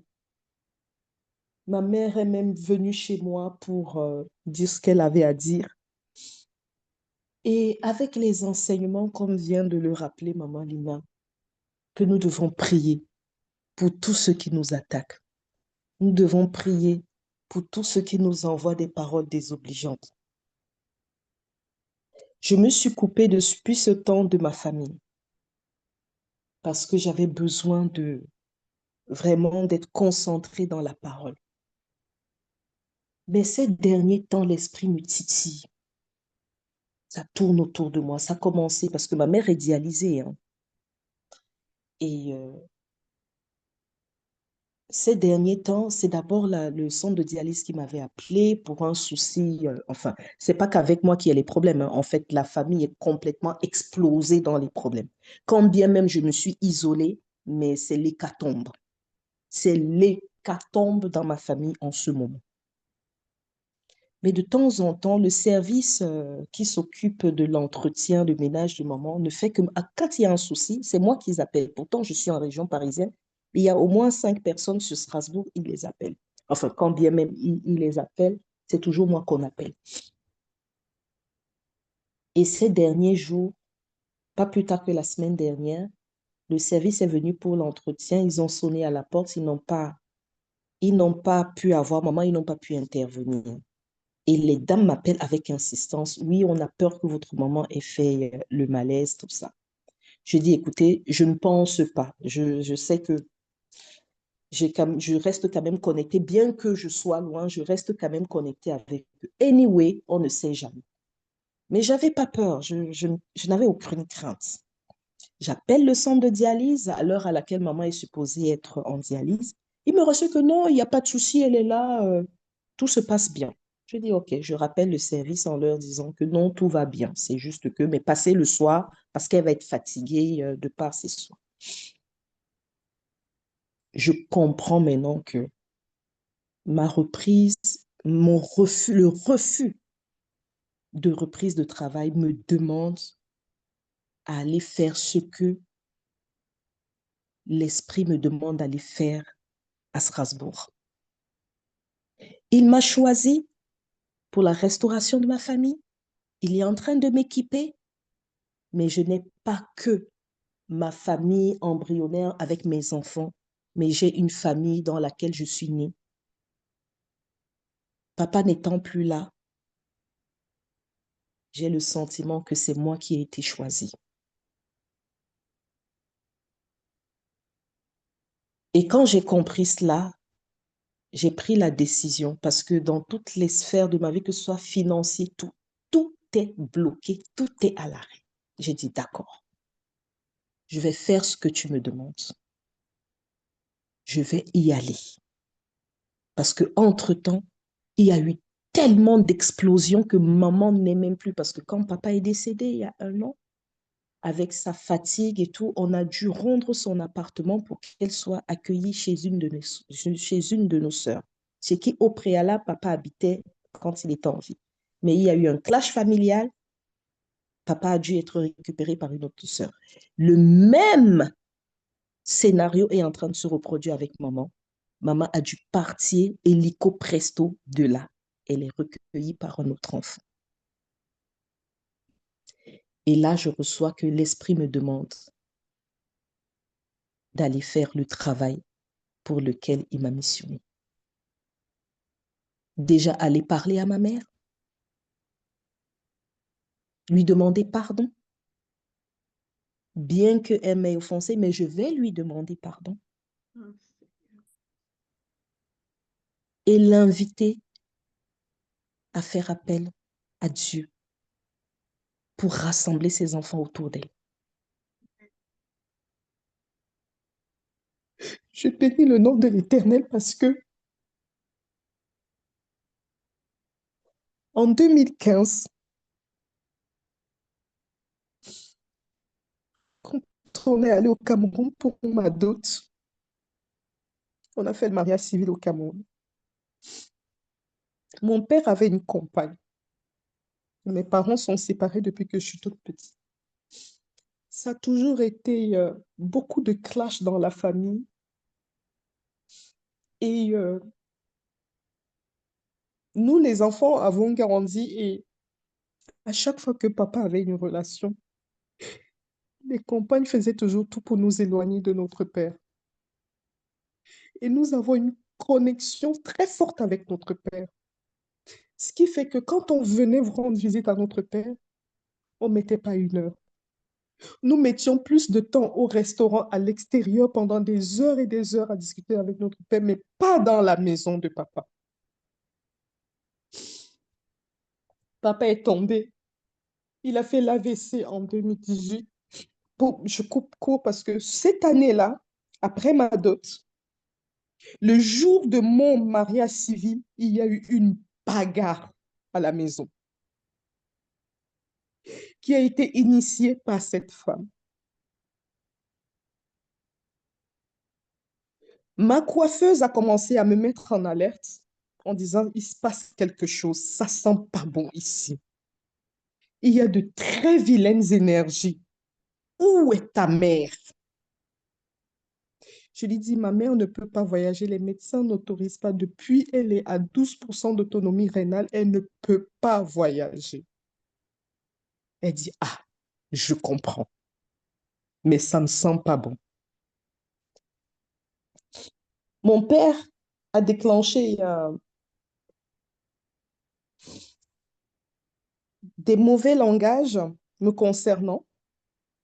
Pourtant, c'est lui qui a reçu la dot. Il a signé le contrat de mariage, il a donné les paroles de bénédiction, mais le jour J, il déclare qu'il ne va pas à l'état civil parce qu'il ne signe, il n'est pas témoin. Pourtant, ce sont mes deux sœurs qui étaient témoins. Bref. En 2017, ma belle-mère décède, j'arrive au Cameroun en décembre. Mon père me supplie. Il était à la veille de ses 80 ans. Il me supplie de rassembler ses enfants autour de lui. Je lui dis, mais pourquoi tu fais appel à moi? Tu as des grands enfants, je suis la dernière née.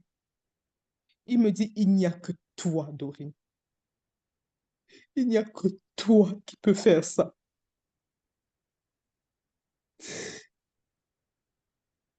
Quelques mois après, papa fait l'AVC. Et c'est là que j'ai compris, j'ai commencé à comprendre que j'avais une parole dans cette maison, dans cette famille. Le Seigneur m'avait déjà choisi, je ne le savais pas. Là, il y a des histoires avec maman. En ce moment, il y a une... Mais la famille est éclatée. J'ai été prise de colère au début parce que je ne reprenais pas. Pourquoi je ne reprends pas? J'ai des difficultés financières, il faut que je reprenne le travail. Mais en fait, quand je reçois cette parole, les ossements desséchés reprennent vie. Et il me montre qu'il faut que j'aille voir ma mère. Je voulais dire à quelqu'un de ne pas persister quand ce n'est pas la volonté de Dieu. Quand vous persistez à suivre votre chemin, vous n'aurez que les ténèbres et les obstacles face à vous. Et je sais que le Seigneur a un plan pour moi. J'en ai conscience aujourd'hui. Parce que même les services médicaux, quand ils font appel aux enfants, ils se concertent tous en disant, Dorine, vous êtes la seule interlocutrice avec qui on peut parler. Ça a été le cas avec mon père, c'est le cas avec maman. Et j'ai compris qu'aujourd'hui, maman a plus que besoin de moi, plus que toute autre chose. Et c'est la raison pour laquelle je ne peux pas reprendre. Comme le spécialiste, j'étais au téléphone, hein, il m'a fait une prolongation parce que le médecin du travail me dit, je ne peux pas prendre le risque de vous faire reprendre. Rendez-vous dans 6 mois, on avisera. Allez voir votre spécialiste, il vous prolonge, on fera la consolidation, mais vous ne pouvez pas reprendre maintenant. Allez prendre soin de vous et de votre famille. Je fais waouh. Le spécialiste me fait une prolongation, il me fait une prolongation jusqu'au 2 décembre, veille de l'anniversaire de ma mère. Je dis, OK, j'ai compris. Maintenant, la parole, quand maman Sandra dit, que dit la parole de Dieu te concernant? Qu'est-ce que Dieu dit de toi? Et c'est cette phrase qui est revenue, cette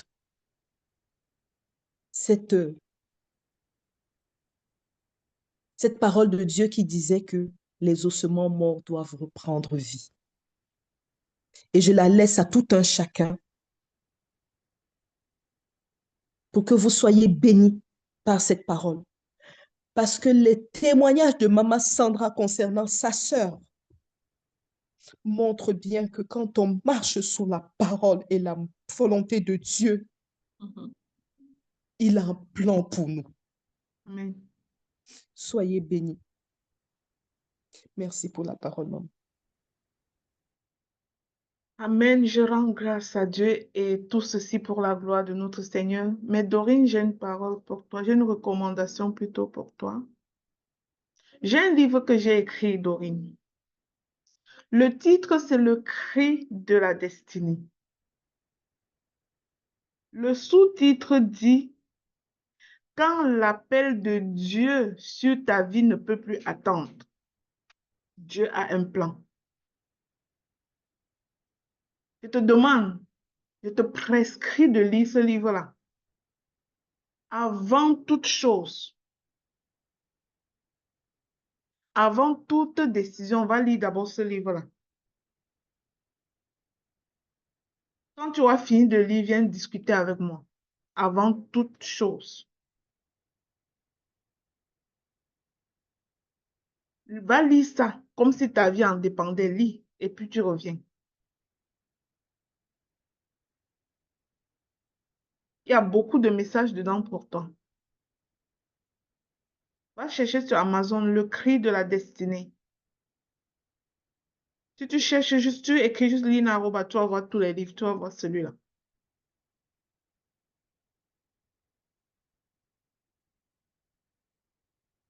Que Dieu te bénisse, Dorine. Nadine, tu as la parole.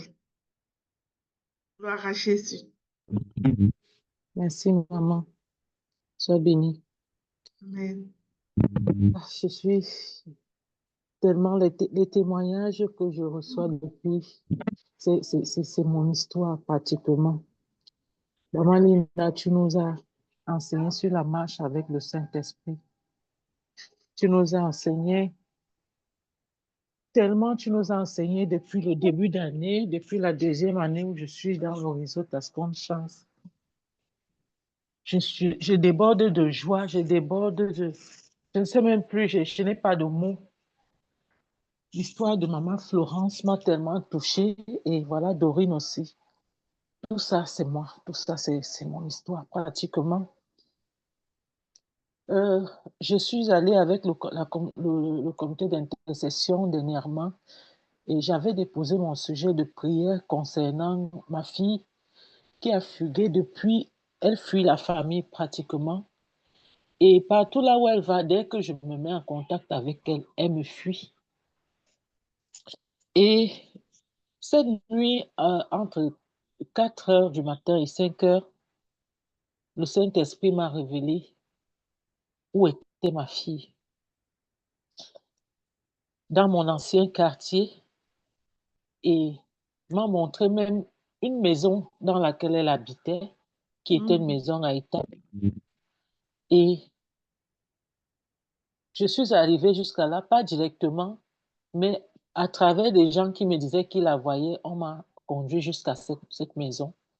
Et j'ai trouvé une servante du Seigneur dans cette maison qui la garde là-bas pendant plusieurs semaines et qui a demandé mon contact parce qu'elle connaissait quelle était mon éducation, l'éducation que mon mari et moi nous infligions à nos enfants. Et elle disait toujours, tel que je vois cet enfant, l'histoire qu'elle me raconte, cette fille, elle n'a pas été mal éduquée. Il y a quelque chose qui ne va pas dans sa vie. Et elle a demandé à ma fille de lui donner mon numéro. Et depuis qu'elle lui a demandé mon numéro, c'est là où elle disparaît, elle réapparaît. Et comme c'est une maman qui est tellement occupée, elle ne la voit presque pas. Elle vient à la maison comme un chat. Dès qu'elle sent qu'elle est là, elle disparaît. Je n'ai pas trouvé ma fille là-bas, mais ses effets sont là-bas. Elle a pris mon numéro et j'ai pris le sien et elle m'a dit, on va prier pour ta fille. Je ne pense pas qu'il y a quelque chose d'autre que ça parce que ce n'est pas elle-même qui fait. C'est que ta fille est touchée, il faut prier pour elle. C'est pas normal qu'un enfant que moi j'ai vu, tu es travailleuse, elle arrive ici à la maison, elle ne fait rien, elle ne lave pas les assiettes, elle ne fait rien. Je ne l'ai pas chassée parce que je ne voulais pas qu'elle s'éloigne et qu'elle aille là où on ne saura même pas où est-ce qu'elle est. Et maman Lina, j'ai raconté cette histoire à cette dame, oubliant parce que j'avais oublié que cette maman, elle est une maman qui avait cru déjà depuis, elle était déjà née de nouveau. Et elle m'a dit, j'avais dit à Cécile, depuis que je suis partie avec elle à l'église pour la première fois pour que, je lui ai dit dimanche, mes portes sont fermées, tout le monde va à l'église. Dès qu'on est rentré, ça fait pratiquement 2 semaines, on ne s'est plus visualisé vraiment. Je la vois presque pas. Et en plus, son numéro pas. Je me demandais où est-ce que j'aurais le numéro de sa maman. Donc, je suis arrivée jusqu'à elle. Et elle m'a dit, le Saint-Esprit t'a conduit jusqu'ici. On va prier pour ta fille. Donne-moi totalement son nom parce que tout son nom même, je ne connais pas. Je la vois là comme ça. Maman Lina, c'est pas pour prendre beaucoup de temps, Mais c'est pour dire l'histoire de maman Florence, le rejet, j'ai vécu ça de ma propre famille. J'ai été toujours comme ça. Telle qu'elle vous l'a raconté, je me suis retrouvée dans cette histoire. Et c'est la vie que ma fille mène actuellement. Du coup, elle est devenue une... Elle ment partout. Elle raconte des histoires. Non, sa maman ne l'aime pas. Non, voilà, voilà. Je passe mon temps à prier pour elle partout où je vais, tout le temps. Et j'ai envoyé le Saint-Esprit en mission pour la localiser hier soir avant de me coucher. Et ce matin, après le réveil, quand je suis réveillée, j'ai dit, Seigneur, montre-moi le chemin. Que signifie ce songe que j'ai vu où ma fille est et qu'on me parle de l'histoire de mon frère? Et c'est ma fille qui vient me dire, maman, laisse-moi, je suis bien où je suis. Elle était même enceinte, elle avait des cheveux, elle était coiffée comme des enfants là dehors avec des cheveux teintés, coiffés, le nez percé et tout. Et j'ai compris que je devais aller rencontrer ma fille. Je ne l'ai pas vue, mais je suis arrivée là où elle est. Et j'ai dit à cette maman, ne fais même pas qu'elle sache que je suis ici. Elle m'a dit, je ne ferai pas. Mais dès que je la vois, je vais tout faire pour te contacter. C'est ça mon histoire, maman. Voici mon témoignage. Sois béni. Amen. Gloire à Jésus. Mais maman Nadine, dis-moi, quel est ton rapport avec ta mère? Mon rapport avec ma mère, maman Lina, mon rapport avec ma mère est bien, très bien. Mais c'est avec mon père qu'on a des sérieux problèmes depuis mon enfance. Bon, Mon tu vas aller papa, régler d'abord tes problèmes avec ton père. Arrête de courir pour prier pour ta fille. Va régler tes affaires avec ton père pour arrêter ces schémas avant de prier pour ta fille. Va demander pardon à ton père. Va bénir ton père, honore ton père. Puis tu vas prier pour ta fille, par la suite, ça va marcher. Mais pas avant. Va honorer ton père d'abord, même si c'est lui qui te fruite, même s'il te fait quoi. Dieu te dit honore ton père et ta mère. Il ne te dit pas honore ton père parce qu'il te fait du bien. Va lui demander pardon, va faire la paix, va lui dire que tu as besoin de la paix. S'il ne te donne pas d'accord, maman. cette paix, tu auras fait ta part. Puis D'accord, maintenant, on va maman. prier pour ta fille après. Ok, maman. Merci.